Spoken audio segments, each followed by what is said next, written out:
नमस्कार, मैं सरदार Satwinder Singh Gujral big news 26 में आपका स्वागत करता हूं।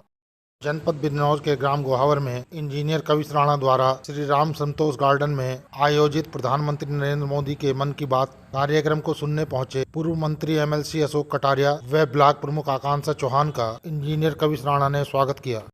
कार्यक्रम को संबोधित करते हुए अशोक कटारिया ने कहा कि पार्टी के यशस्वी मंडल अध्यक्ष युवा नेता भाई विनय चौहान जी,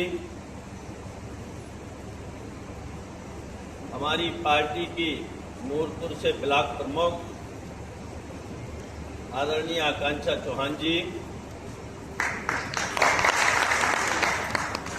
हमारी पार्टी के नेता आदरणीय कविश राणा जी और यहाँ पर उपस्थित सभी ग्रामवासी और क्षेत्रवासी बंधुओं, पार्टी के कार्यकर्ता मित्रों, पदाधिकारी साथियों, ये जो आज मोदी जी के मन की बात हम सबने यहाँ सुना है, ये हमें अपने अपने घर में सुनना चाहिए और अपने परिवार को चौपाल पे बैठा लेना चाहिए। सबको महीने में एक ही दिन काम करना है। महीने में एक दिन अगर हम अपने पूरे परिवार को, महिलाओं को, विद्यार्थियों को, बच्चों को रविवार को इस काम के लिए आधा घंटा निकालेंगे तो आप निश्चित मानिए कि आपका परिवार अपलिफ्ट होगा। अपलिफ्ट माने उसका उन्नयन होगा, उसकी उन्नति होगी, उत्थान होगा, प्रगति होगी। क्योंकि माननीय मोदी जी जब मन की बात करते हैं हिंदुस्तानियों से, भारतवंशियों से, जब वो मन की बात करते हैं तो जो आसाम में और मिजोरम में कोई अच्छी घटना घटी है उसको सारे हिंदुस्तान के सामने रखते हैं। तमिलनाडु में, जम्मू कश्मीर में कोई घटना हुई है उसको सारे देश के सामने रखते हैं। आज उन्होंने, आपने देखा कि दो नौजवानों ने किस तरह दौड़कर रिकॉर्ड बनाया, तो उन्होंने उसको भी देश के सामने रखा। हमारे प्रधानमंत्री सारे देश को एकात्म देखना चाहते हैं। तमिलनाडु में अगर कोई नवाचार हुआ है तो उसको उत्तर प्रदेश के लोगों को भी जानना चाहिए। उत्तर प्रदेश में कोई नई बात हुई है तो उसको आसाम के लोगों को भी जानना चाहिए। आसाम और बंगाल में कोई अच्छी बात हुई है, कोई रिसर्च हुआ है, कुछ बेटियों ने कुछ अच्छे कार्यक्रम किए हैं, कुछ अच्छे आयाम स्थापित हुए हैं, तो उस बात को मध्य प्रदेश के लोगों को भी जानना चाहिए। यानी हिंदुस्तान को पहली बार मोदी जी के रूप में एक ऐसा प्रधानमंत्री, महानायक के रूप में हमें मिले हैं जो सारे देश को शिक्षित, प्रशिक्षित और अपलिफ्ट करना चाहते हैं। ये हिंदुस्तान का सौभाग्य है। इसलिए मैं आपसे आग्रह करता हूं और आह्वान करता हूं कि आज हर घर में टीवी है, हर घर में LED है। अगर आप अपने परिवार को एक दिन लेकर बैठेंगे तो आपके बच्चों को भी ये दिखाई देगा कि हिंदुस्तान में अलग अलग क्षेत्रों में क्या क्या नवोन्मेष हो रहे हैं, क्या क्या परिवर्तन हो रहे हैं और क्या क्या अच्छे काम हो रहे हैं। मित्रों, कोई भी व्यक्ति, परिवार एक दिन में उन्नत नहीं हो जाता है। अगर आप फसल देखते होंगे तो फसलों को उन्नत करने के लिए वैज्ञानिकों को समय लगाना पड़ता है।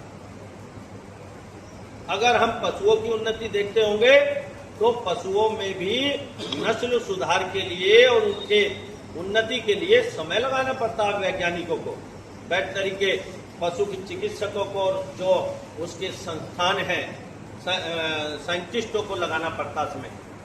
ऐसे ही मनुष्य को अगर अपलिफ्ट होना है, मनुष्य का उन्नति होना है, तो उसके लिए भी समय लगाना पड़ता है।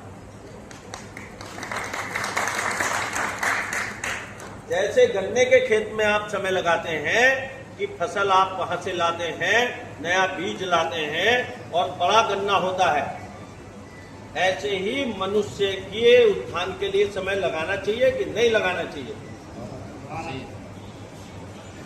अगर हम नहीं लगा पाएंगे तो मनुष्यता का ह्रास हो जाएगा, मनुष्यता घट जाएगी। इसलिए हमारे प्रधानमंत्री भारत की मनुष्यता को अपलिफ्ट कर रहे हैं, ऊंचा कर रहे हैं यहाँ के मानव को, और उसको एक अवसर दे रहे हैं कि हम भी ये कर सकते हैं। अगर वो दो नौजवान, अभी आपने देखा, अगर वो 100 मीटर इतना दौड़ सकते हैं इतने जल्दी, तो कोई भी दौड़ सकता है। तमाम प्रकार की चीजें हर बार वो लेकर आते हैं। इसलिए आपसे मेरा केवल एक ही बात के लिए मैंने ये विषय आपके सामने रखा कि आप अपने घर परिवार को लेकर बैठें। आधा घंटा बैठना कोई दिक्कत की बात नहीं है, आधा घंटा का समय निकाल सकते हैं और हमारे परिवार का उससे विकास होगा, हमारे बच्चों का विकास होगा, हमारा खुद का भी विकास होता है। कोई भी आदमी ऐसा नहीं है कि वो सब कुछ जानता है, और जो ये मानता है कि मैं सब कुछ जानता हूं, उसका पतन निश्चित है। इसलिए सब कुछ मानता हूं ऐसा मानना भी बड़ा अपराध है। हम सब जानने की प्रक्रिया में हैं, हम सब सीखने की प्रक्रिया में हैं, और किस दिन तक सीखने की प्रक्रिया में हैं? जिस दिन इस दुनिया से विदाई होगी उस दिन तक हम सबको सीखना होता है। तो कई बार रोजमर्रा के कामों में ये सब चीजें भूले रहते हैं, सब लोग भूले रहते हैं। बात तो छोटी सी है कि एक दिन आएंगे महीने में, लेकिन उसी दिन भुला जाएंगे तो फिर बात ही रह जाएगी। तो कितने लोग सहमत होते हैं कि हम अपने घर में ऐसे सबको लेकर बैठेंगे? कितने लोग सहमत हैं इस बात? सब लेकर बैठे, अच्छा है। एकक परिवार मजबूत होगा, एकक परिवार उन्नत होगा तो देश उन्नत होगा कि नहीं होगा? अब गांव में एक आदमी की तो कोठी और गाड़ी बंगला बन जाए और बाकी सारा गांव आर्थिक रूप से, सामाजिक रूप से, मानसिक रूप से, वैचारिक रूप से कमजोर रह जाए तो वो गांव उन्नत गांव कहलाएगा? या एक गांव में 4 लोग बड़े धन्ना सेठ बन जाए और बाकी 40 लोग गरीब रह जाए तो वो गांव उन्नत गांव कहलाएगा? कार्यक्रम में पहुंचे सभी अतिथियों का आभार व्यक्त करते हुए इंजीनियर कविश राणा ने कहा कि नरेंद्र मोदी जी अपने प्रधानमंत्री जी के मन के बात हमने उद्गार सुने, और ये उद्गार अभी तक हमने देखा होगा, अब से पहले भी हमने देखा, कोई किसी प्रधानमंत्री ने इस तरह के अपने देशवासियों के लिए कोई ऐसा स्पीच या सुधार के लिए कोई कार्य नहीं किया।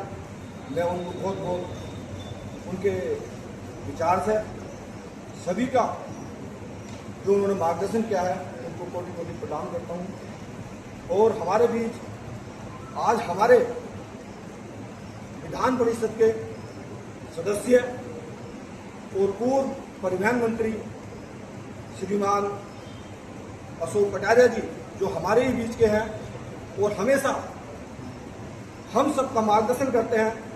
जो मोदी जी ने बताया उसको किस संक्षेप में, कितने ढंग से हमें समझाया कि जो हमारी पुरातन पद्धति थी गुरुकुल की, जहाँ हमें संस्कार मिलते थे, जो हमें 800 साल पहले सभी लोग, हमारे ऋषि महापुरुष उसको जाते देख शिक्षा ग्रहण करते थे, वो समाप्त हो गई है।